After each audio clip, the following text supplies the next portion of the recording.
Station, this is Houston. Are you ready for the event? I am ready for the event. Queen's University, this is Mission Control Houston. Please call station for a voice check. Station, this is Queen's University. How do you hear us? Hello, Queen's University and everybody in Kingston. I've got you loud and clear.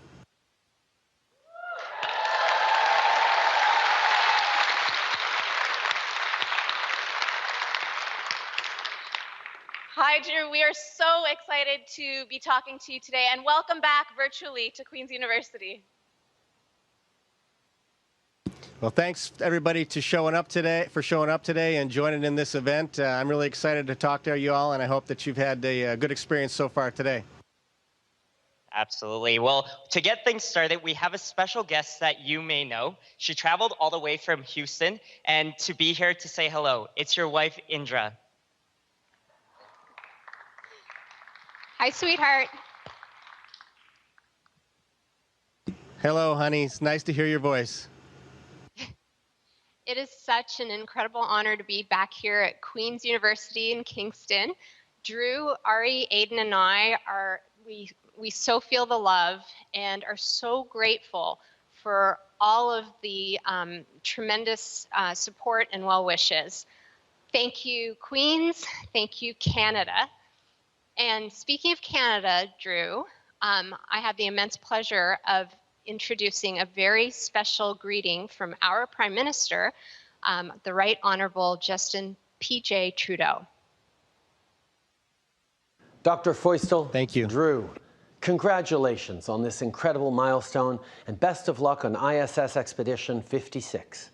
Over the years, your many achievements have inspired a generation and encouraged young scientists around the world. You've shown us the power of hard work and tenacity and taught us that the sky isn't quite the limit. Thanks for making the whole Queen's community proud. All the best during your mission. Congratulations again. Je vous souhaite le meilleur des succès pour cette mission. Félicitations encore.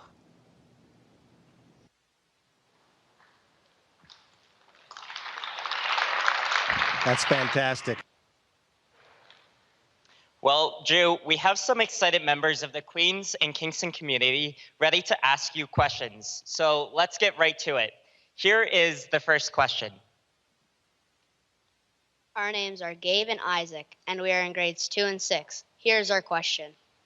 How long does it take to get to the ISS, and what is the view like? Well, the answer to the second question is the view is amazing. It's absolutely breathtaking to see Earth from space. And our trip to space in the Soyuz launch vehicle took us nearly 2 days, about 50 hours to get here. But the reality is we can make it in about 3 hours if we really try.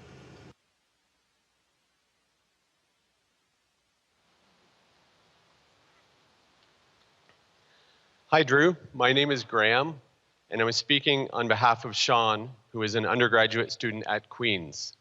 His question is, knowing what you know now, what advice would you give to yourself as a university student?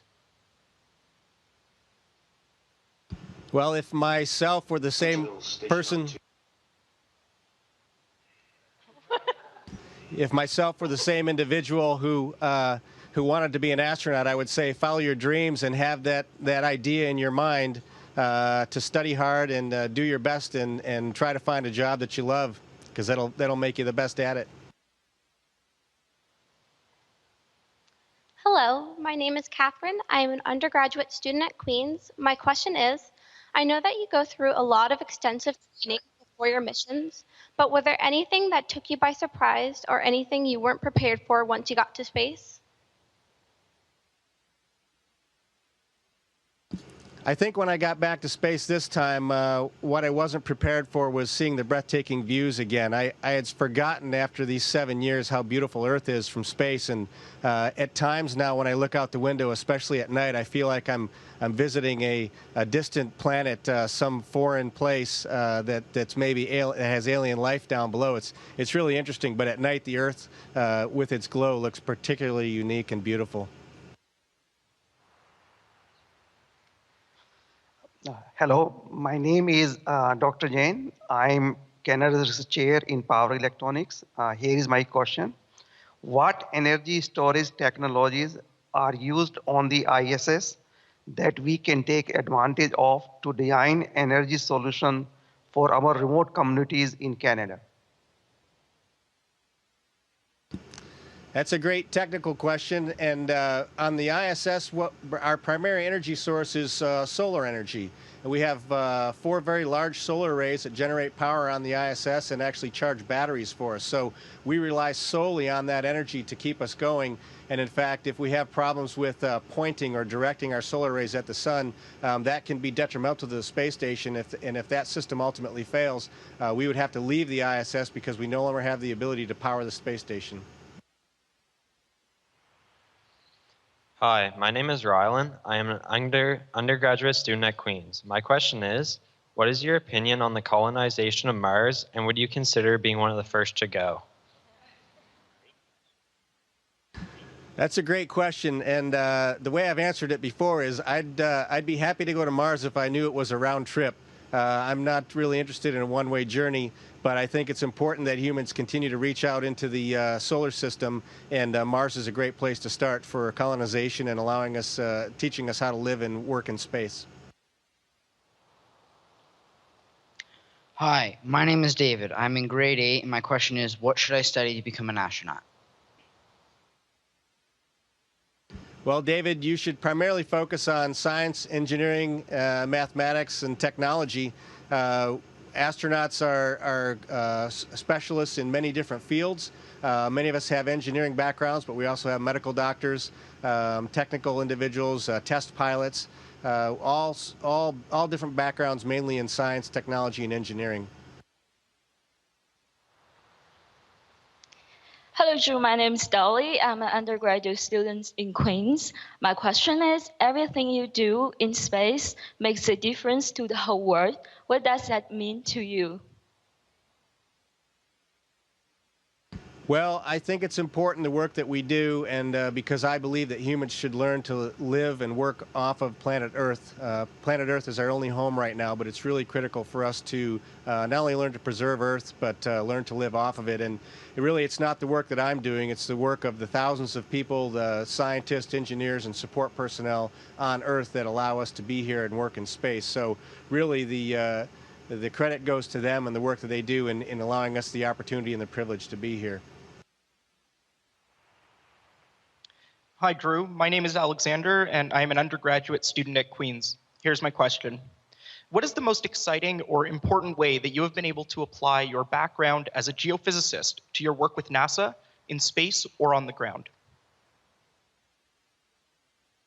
Yeah, that's a great question. And as I just mentioned, astronauts have a large and very varying backgrounds and experiences. Mine as a geophysicist can directly apply to the work that we do on the space station, but most of the activities that I've done related to being a geophysicist are related to planetary exploration, in developing techniques and tools that we would use on rovers or surface exploration vehicles to study the subsurface structures of the Moon or Mars. So I have done some work in those fields for the space program.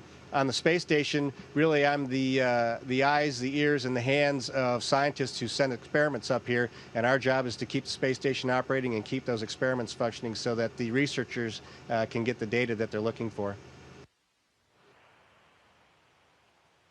Hi, my name is Rory. I'm in grade 7, and my question is, if one of the ISS modules was damaged, causing an emergency situation, what would you do? Hi, Rory. That's a great question. And in fact, emergencies are one of the things that we practice to respond to on a regular basis on Earth. And we have a Soyuz spacecraft, the same spaceship that we flew here from Russia on, that is waiting and ready for us at any time to enter into that vehicle and fly it home if we have a critical emergency in space. And we consider that in space there's 3 things that can cause us to have catastrophic failure and even loss of life, and that's a fire, a depressurization, or a toxic atmosphere. And so those are the 3 responses that we practice on a regular basis. Even while we're here on ISS, we have fire drills and depressurization drills and toxic atmosphere drills to prepare us so that we're always ready to enter into that spacecraft and return to home.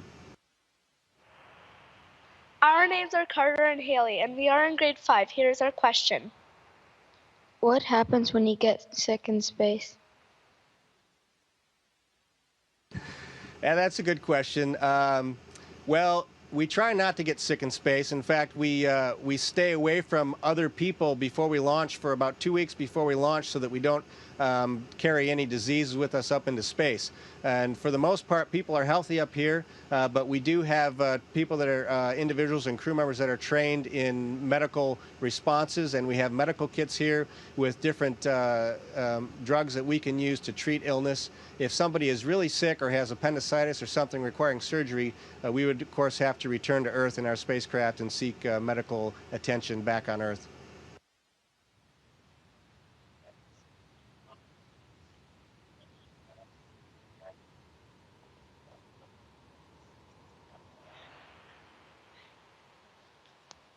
Good morning, Drew. My name is Andy. I'm an undergraduate student at Queen's. I'm wondering about whether artificial intelligence is used on the ISS. Andy, that's a good question. As of right now, no, we don't have any artificial intelligence devices up here on the International Space Station.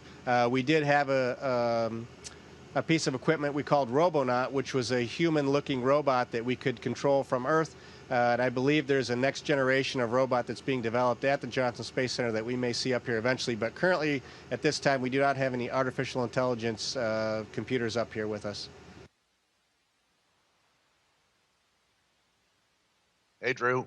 Rob Baker, Queen's alumnus. What experience at Queen's, either inside or outside of the classroom, helped prepare you for your career as an astronaut? Hi, Rob. Great to hear from you. That's a great question.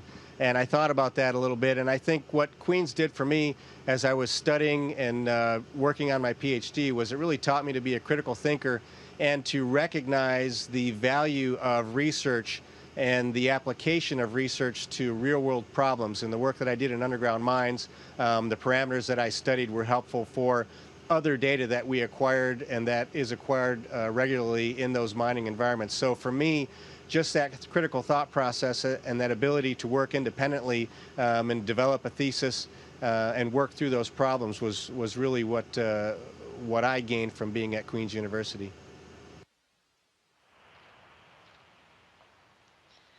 My name is Tim. I'm in grade 9. Here is my question. Are there times when you play tag through the station?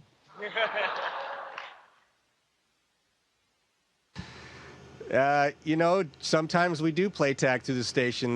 We'd like to have fun up here, and my favorite thing is trying to see how far I can fly through the middle of the space station without bumping into a wall. And believe it or not, it's pretty hard to do because your initial trajectory is what determines your end point. And so if you don't get the liftoff just right, you're bound to hit something before you intend to. My name is Amy. I'm a Queen's University graduate student. My question is, how can research on the ISS be used to overcome challenges of the world's changing population, such as an aging demographic? That's a good question, and you may be familiar with some of the research that's done on astronauts. Some of the physical changes that we experience are similar to aging, particularly with the changes in our bones and bone density and also muscle atrophy.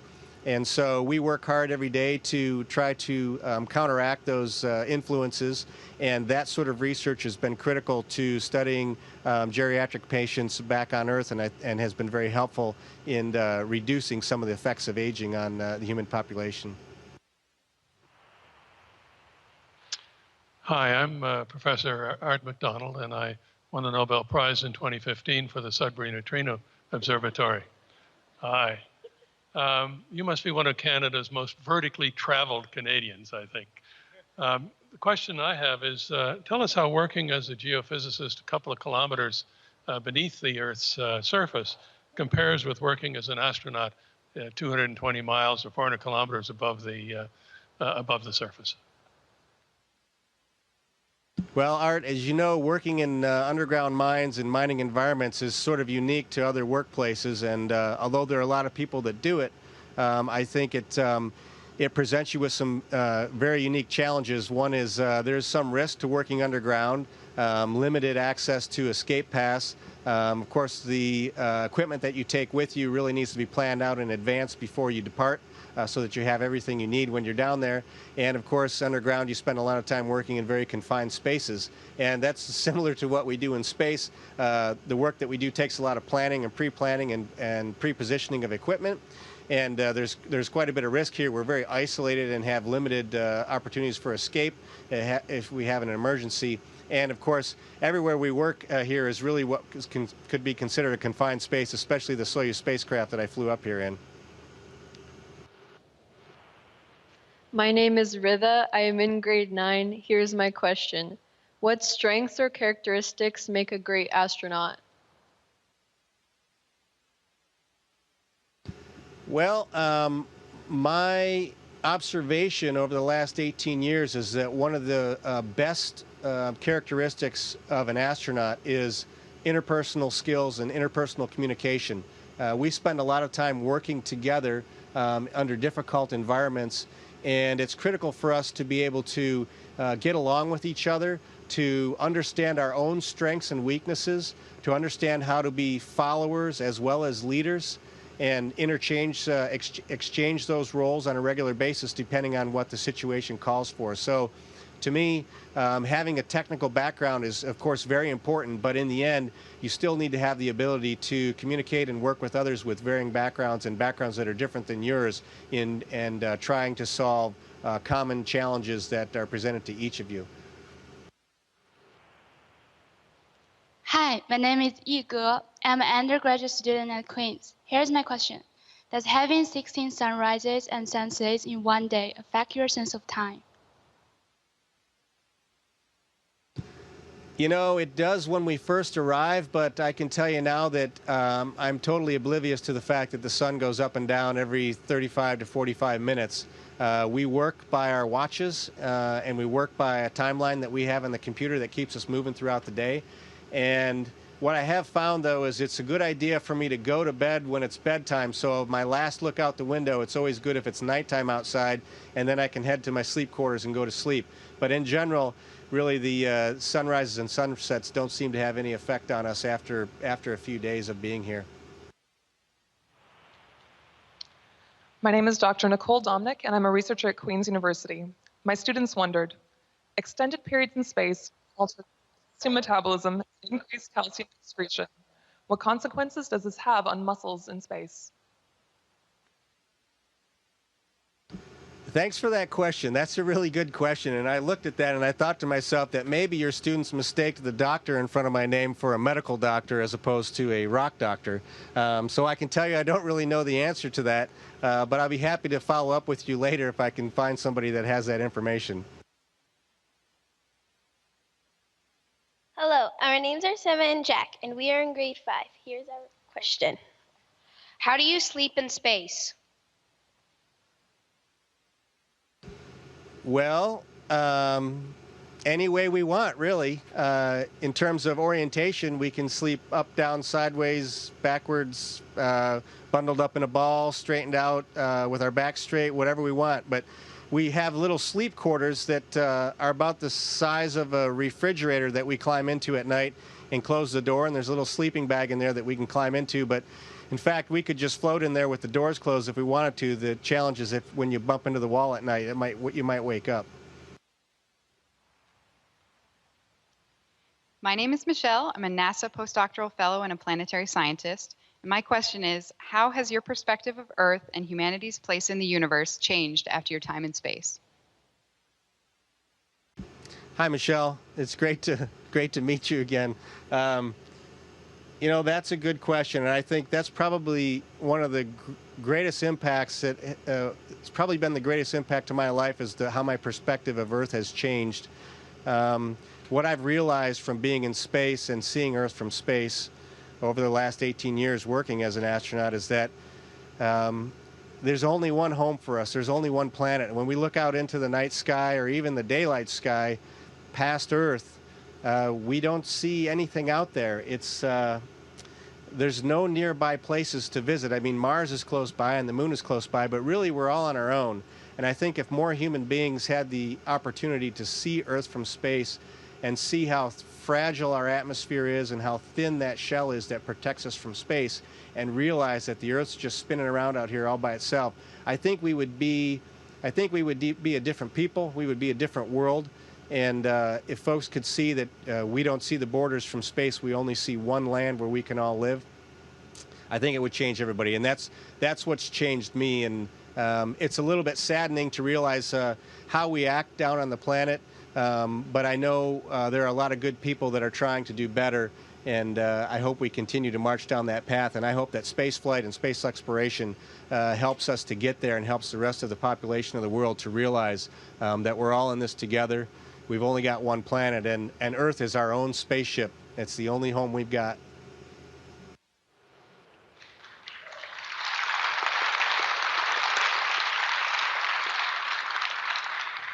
My name is Paige, and I'm in grade 9. Here is my question.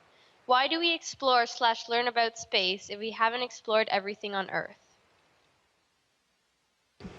Well, because space is unique, and space gives us an opportunity to learn things that we can't learn on the Earth.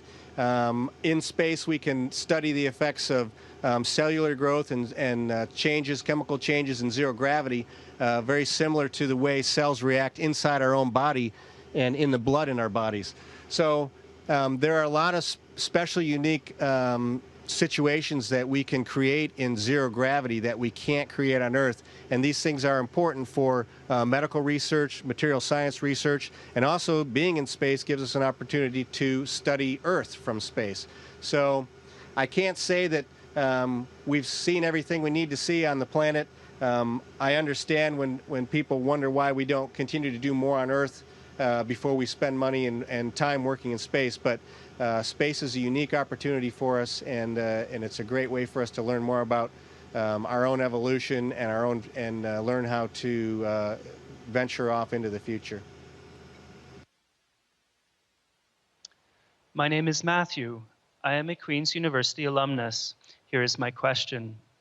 I understand that the International Space Station uses a complex water recycling system and reclaims about 93% of the water used. Given how long you'll be on the ISS and how it uses water, how might you approach your own water use differently when you return home? Well, 15 seconds to hand over. Yeah, okay. I can tell you that one of the ways we reclaim our water is by reclaiming our urine, and I probably won't start doing that at home. But other than that, I do try when I'm at home to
Are you back?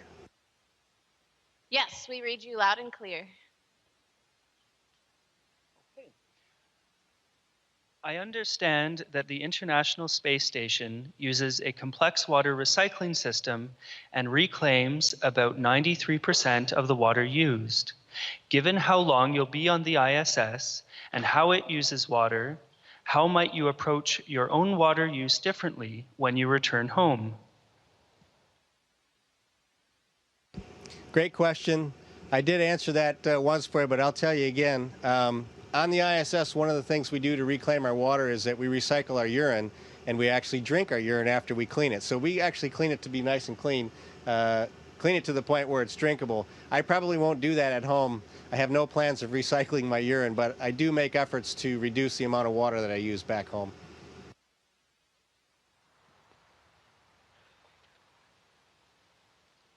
Okay, so this was a question that was submitted by a Queen's University community member by the name of Alan. So I've heard the space station has its own odor. Has any thought gone into using plants or other methods to remedy this? It's true that ISS has its unique odor and it's different in various parts of the space station. But no, we haven't incorporated any plants or vegetation to help with that or modify the odors that we have here. We do grow lettuce on the ISS. We're growing some right now. But in the future, I'm not sure if that's part of the plan to control or modify the odors that we have here. It's not so bad.